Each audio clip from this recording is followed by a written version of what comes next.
Tetap di channel Edukasi Bersama. Subscribe untuk info update. Jurang resesi semakin nyata. Pemerintah sebelumnya cukup optimistis Indonesia bisa menghindari perlambatan pertumbuhan ekonomi 2 kuartal berturut-turut, tetapi ternyata keyakinan tersebut luntur. Menteri Keuangan, Menkeu, Sri Mulyani Indrawati memperkirakan ekonomi Indonesia pada kuartal 3 akan terkontraksi atau minus hingga 2%.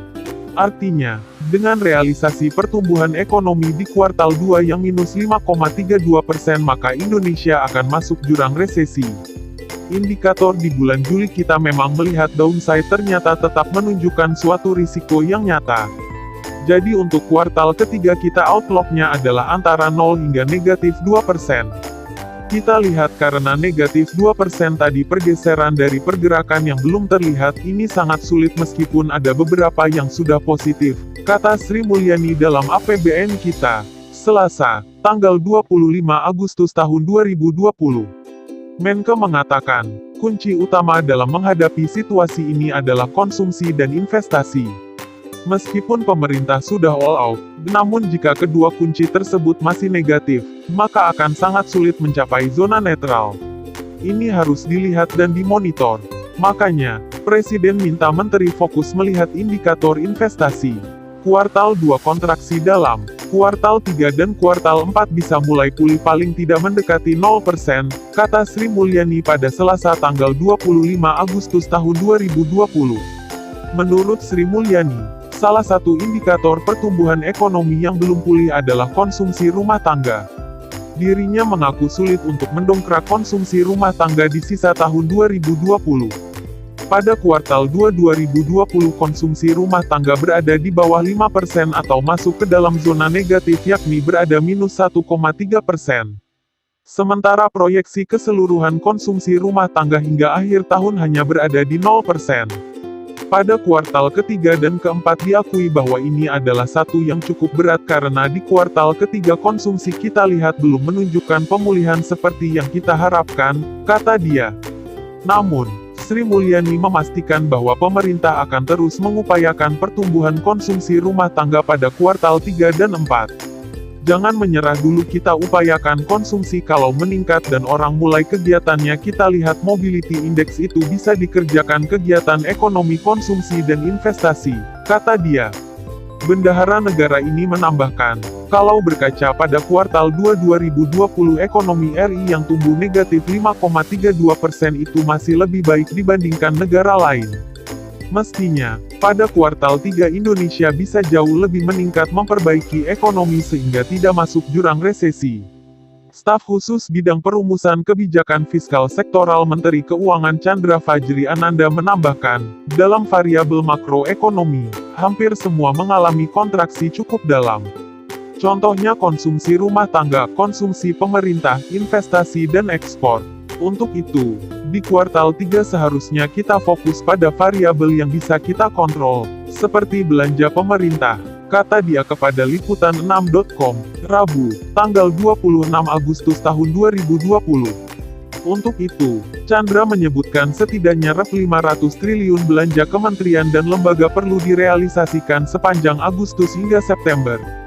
Tentu ini tidaklah mudah, tetapi dengan upaya maksimal maka kita berharap capaian pertumbuhan lebih baik dan tidak minus untuk menghindari krisis, tambah dia.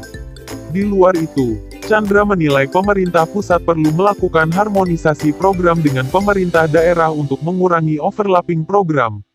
Ke depan, seharusnya data yang selama ini bermasalah, perlu dibuat terintegrasi dan bisa dimanfaatkan bersama oleh semua lembaga, katanya. Pemerintah pun telah meluncurkan sejumlah program dalam rangka pemulihan ekonomi nasional (PEN). Langkah ini ditempuh sebagai wujud komitmen pemerintah dalam menjawab tantangan situasi pandemi terkini dan menghindari jurang resesi. Pemerintah meluncurkan eskalasi program-program padat karya, subsidi upah, dan perluasan pemberian kredit, tutur Menko Perekonomian Airlangga, Rabu, tanggal 26 Agustus tahun 2020. Program padat karya yang kini tengah berjalan, lanjut Airlangga, segera ditingkatkan intensitasnya. Hal ini dapat mengurangi tekanan pengangguran dan meningkatkan pendapatan dan daya beli masyarakat. Bantuan subsidi upah (BSU) akan diberikan kepada pekerja pegawai swasta. Bantuan akan diberikan sebesar Rp600.000 per bulan untuk satu orang pekerja selama 4 bulan dan disalurkan dalam 2 tahap, yaitu pada kuartal 3 dan kuartal 4 tahun 2020. Tidak sembarang pekerja swasta, terdapat beberapa kriteria pegawai swasta yang dapat menerima bantuan ini. Salah satunya adalah pekerja dengan upah di bawah Rp5 juta per bulan yang mengalami tekanan akibat COVID-19 dan tenaga kerja aktif yang terdaftar dalam BP Jam Sostek. Selanjutnya kartu prakerja diprioritaskan untuk mereka yang tidak terdaftar di BP Jam Sostek yang sudah diberikan bantuan upah.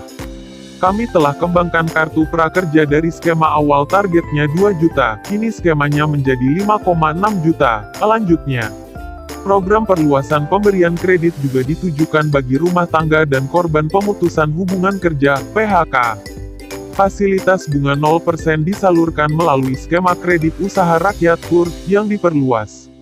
Tahap awal dengan target mencapai 2 juta nasabah tahun 2020. Dengan plafon pinjaman diperkirakan Rp6-10 juta, kata Airlangga.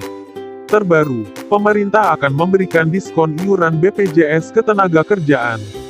Direktur Perencanaan Strategis dan Teknologi Informasi BEP Jam Sostek, Sumarjono mengatakan draft rancangan Perpu terkait dana penyesuaian iuran program jaminan sosial selama bencana non-alam COVID-19 sudah ada di meja Presiden Joko Widodo. Draft aturan tersebut merupakan patung hukum terhadap relaksasi pembayaran iuran jaminan sosial bagi perusahaan pemberi kerja. Draft tersebut sudah ada di meja Presiden dan sudah mendapatkan paraf dari para menteri, tinggal menunggu tanda tangan Presiden, kata Sumarjono dalam webinar, Rabu, tanggal 26 Agustus tahun 2020. Dalam aturan tersebut pemerintah akan memberikan berbagai diskon pada tarif iuran jaminan sosial di BPJS Ketenagakerjaan hingga 99%. Diskon iuran ini hanya berlaku bagi jaminan sosial kecelakaan kerja dan jaminan kematian. Hanya 1% dari yang selama ini dibayarkan. Jadi ini hampir gratis, kata Sumarjono. Alasannya, sampai saat ini dana tersebut masih kuat. Selain itu sebagai bentuk relaksasi kepada perusahaan yang telah menyerap tenaga kerja. Dengan begitu perusahaan bisa ekspansi atau setidaknya tidak mengambil langkah PHK sehingga mampu menopang pertumbuhan ekonomi. Ekonom Institute for Development of Economics and Finance, INDEF, Bima Yudhistira memperkirakan, tidak mustahil jika pertumbuhan buruk tersebut bakal terus berlanjut hingga 2021 mendatang. Penilaian itu diberikannya lantaran pelaksanaan insentif pemulihan ekonomi nasional, PEN, yang dirasa jauh dari optimal karena ada beberapa faktor. Pertama, konsep insentif di awal yang terlalu mengandalkan jasa keuangan dalam menyelamatkan UMKM dirasa tidak efektif. UMKM itu kan 90% lebih terdiri dari mikro dan ultramikro yang sebelumnya masuk dalam kategori unbankable alias tidak dapat pinjaman bank. Ini justru yang distimulus yang mendapat pinjaman bank, artinya jelas tidak bisa menolong UMKM yang paling terkena dampak pandemi, tuturnya kepada Liputan6.com, Rabu, tanggal 26 Agustus tahun 2020. Berikutnya, dia menambahkan, sebanyak 24% stimulus PEN diarahkan untuk korporasi, sementara hanya 12% yang masuk ke kesehatan dan realisasinya rendah. Akibatnya timpang antara penyelamatan ekonomi dan kesehatan. Pemulihan justru berjalan lebih lama ketika sektor kesehatan tidak mendapatkan porsi yang dominan, jelas dia. Selanjutnya, Bima menyatakan pemerintah terlambat untuk melakukan bantuan langsung tunai, BLT, atau cash transfer kepada pekerja dan sektor usaha mikro. Menurut dia, cash transfer semestinya jauh lebih efektif langsung dibelanjakan dibandingkan penyelamatan korporasi.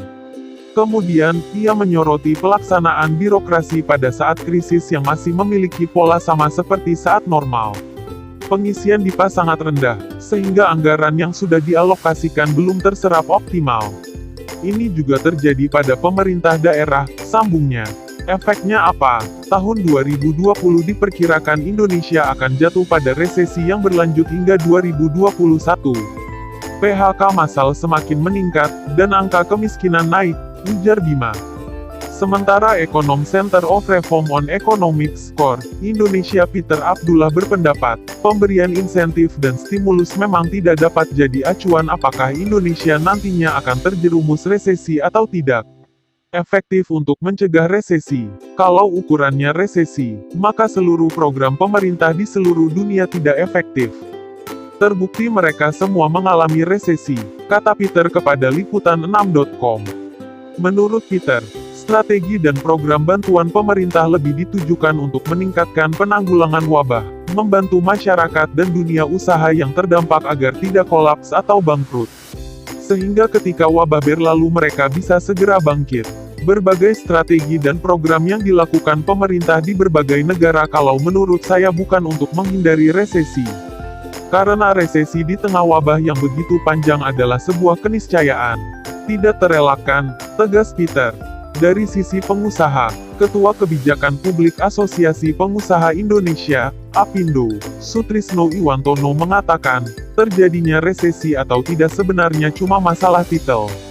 Saat ini, pengusaha sudah mengalami resesi di lapangan secara tidak langsung, terutama bagi pengusaha kecil.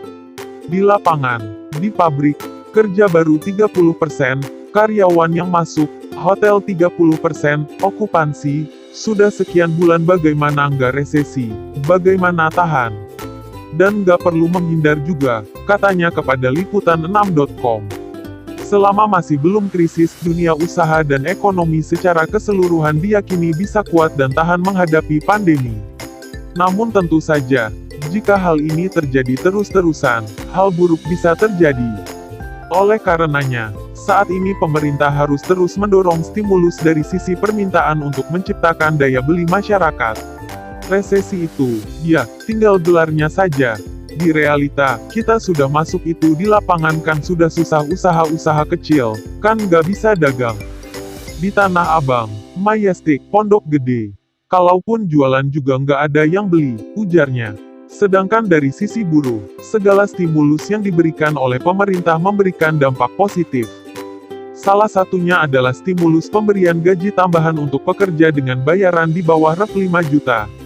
Presiden Konfederasi Serikat Pekerja Indonesia, KSPI, Said Iqbal mengapresiasi rencana pemerintah dalam mempercepat penyerapan anggaran Program Pemulihan Ekonomi Nasional, PEN, dengan memberikan bantuan kepada 13 juta pekerja tersebut. Terhadap program pemberian bantuan gaji kepada buruh tentu KSPI setuju. Kami berharap program ini bisa segera direalisasikan, kata Said. Apalagi, menurut Said di masa pandemi COVID-19 ini banyak buruh yang tidak mendapatkan upah penuh, sehingga berdampak pada daya beli buruh turun.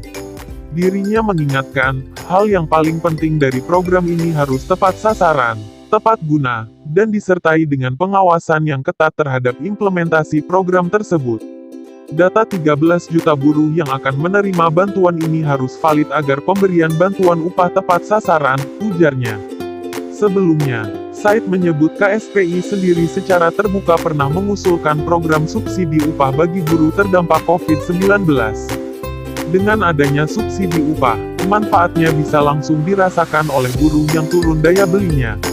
Program ini hampir mirip dengan subsidi upah di beberapa negara, seperti di Selandia Baru, Eropa Barat, Singapura, dan Australia, pungkasnya.